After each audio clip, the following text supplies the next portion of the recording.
Man, shout out to all the real dads. Shout out to all the single dads. So this is a story that I saw on the neighborhood talk on Instagram.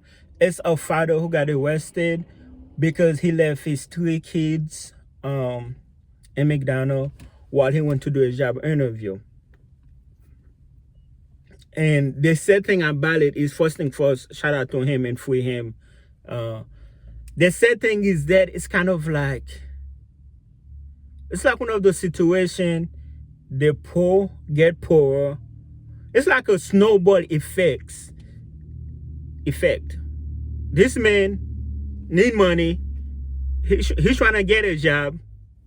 Now, not only he got that problem, I don't know if he got a job or not, but not only that he got that problem, now he got arrested, which ain't free. Getting arrested is not free. I hope he got a GoFund because he got to pay to, court fees, all type of fees, all type of stuff.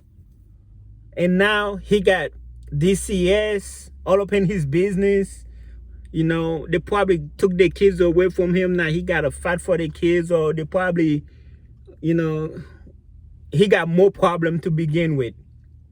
It's like once you're down, you just keep going down. But when I saw that, I got teary-eyed. I cried a little bit, because me, as a divorced gentleman myself, so when your old lady went off, they don't care,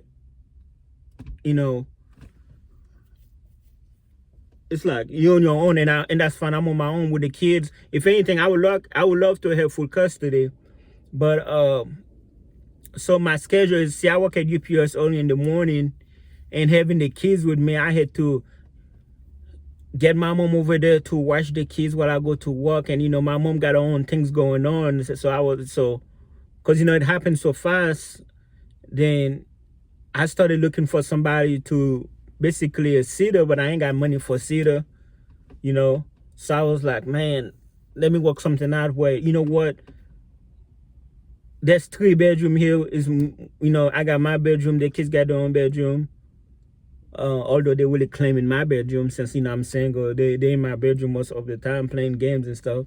And I got another spare room that just there. I'm like, look, what about you can be a living sitter. You ain't gotta pay rent, you ain't gotta pay nothing. You know what I'm saying? You have somewhere to stay for free. And all you have to do is watch my kids, help me out with the kids. So that's the living arrangement I got going on. Do I like it? I mean, shout out to the city. She helped me out a lot. I make a lot of money by not having to stop working, because she take the kids to school, pick them up. I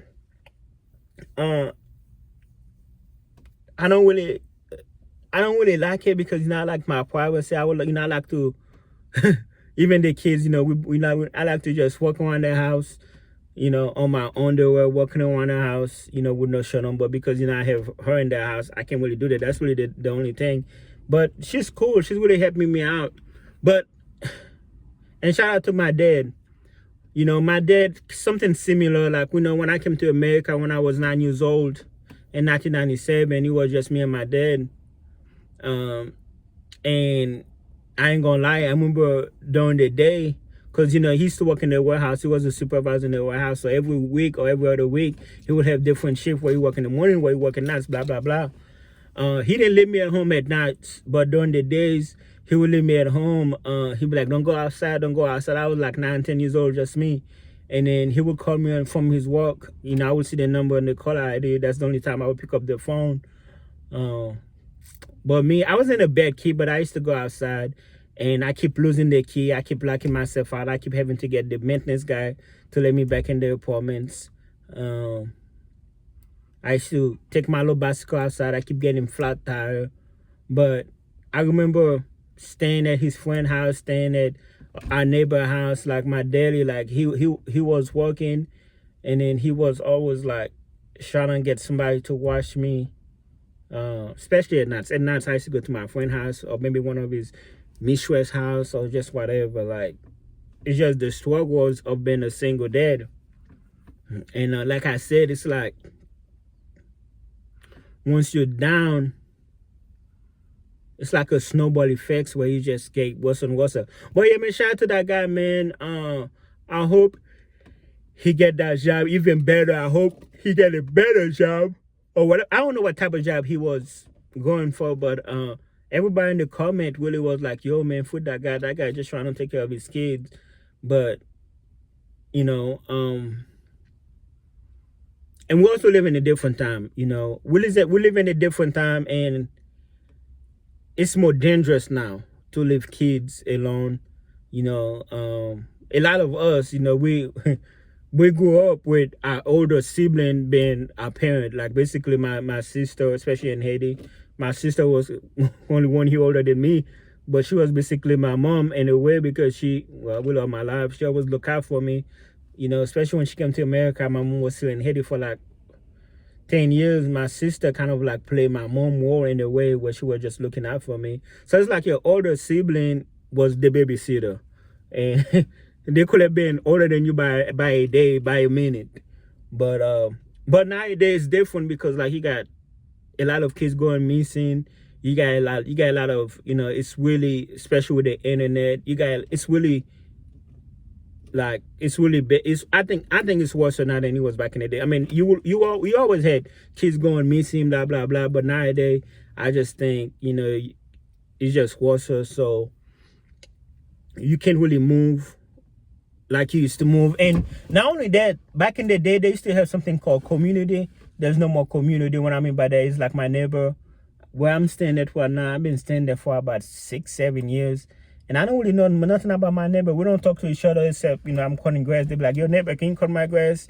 You know, because, you know, most of them are my clients. But other than that, I don't know, like we don't talk. We don't exchange Christmas gifts. We don't say, I mean, we might say good morning, you know, but like everybody stay to themselves. So, but when I was raising up, especially in Haiti or wherever, you know, we still have community where even if you was home alone, the neighbor or everybody, you know, who you was, like they was able to look out for you.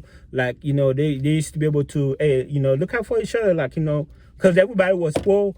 Hey, you know, hey, watch my kids, you know, I'm gonna be gone, and vice versa. I'm gonna watch your kids, I'm gonna be gone, blah blah blah. You hang out with the kids or whatever. Like, you know, when they still have a community, but there's no such thing as a community no more. It's like everybody on their own now. But yeah, man, shout out to that gentleman, man, and I wish him well. And like I said, when I saw that, man, you know, it broke my heart. But I have empathy for him. Like I feel what's happening. I feel where he's coming from. You guys let me know what you think about that situation. But gents, keep your head up. Go hard for your kids. Take care of your kids, and you know, like my kids. You know, I love my kids. Matter of fact, you know, I'm done working. I gotta go home. I can't go home. I can't wait to go home and hang out with them. It's wild, man.